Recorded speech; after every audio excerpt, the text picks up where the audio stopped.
I am an actor. I have been doing it professionally for 30 years now.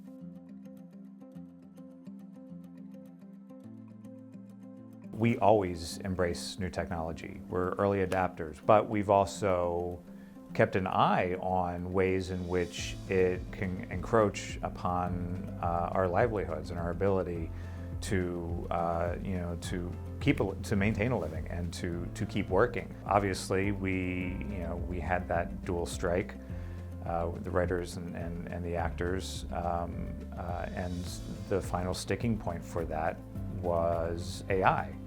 And it was, guardrails that we were attempting to set up around things like consent, compensation, being informed about how that was being used and applied to our particular sector of, the entertainment industry. They tried to say that for all intents and purposes, they wanted to eliminate background actors by bringing them in, paying them for one day, or even just a half a day, scanning them, and then in perpetuity, owning the likeness of that particular background actor and using that however, whenever, wherever they wanted, and that background actor would never be compensated, consulted, informed, have to give consent for that use ever again. And this is something that really blows people's minds, is that, there is no federal protection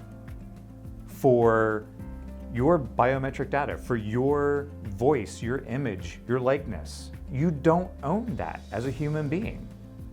If a company wants to scrape your Facebook page or videos you've posted to YouTube or anything like that, and then take your image and do with it what they will, there's nothing federally, there's no law on the books that prevents them from doing that. And most people think that is unbelievable. But that's one of the fights that we are fighting as performers that actually bleeds over into a protection for every American out there.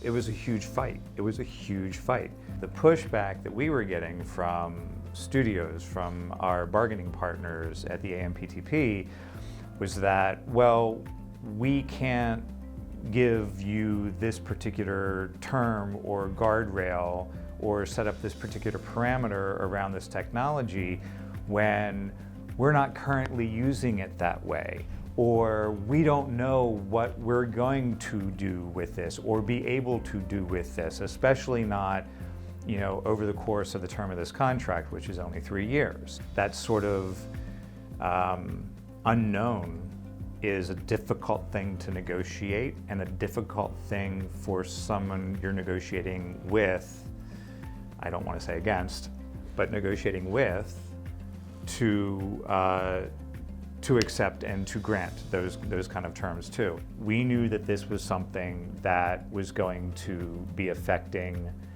and be a negotiating point for all of the unions as they one by one went in to negotiate their next contracts. So when they refused to even broach the subject with the WGA, that was a signal to us at SAG-AFTRA, that when we went in, that there was already a mindset, there was already a line drawn in the sand with our negotiating partners that this thing that was potentially an existential threat, to all of our members and members of all of our sister unions and guilds, was something they weren't even willing to discuss, much less negotiate on.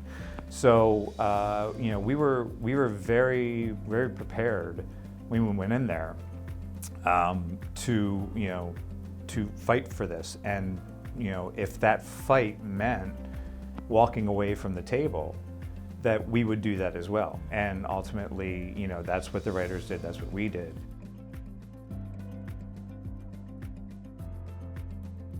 We had so many people from,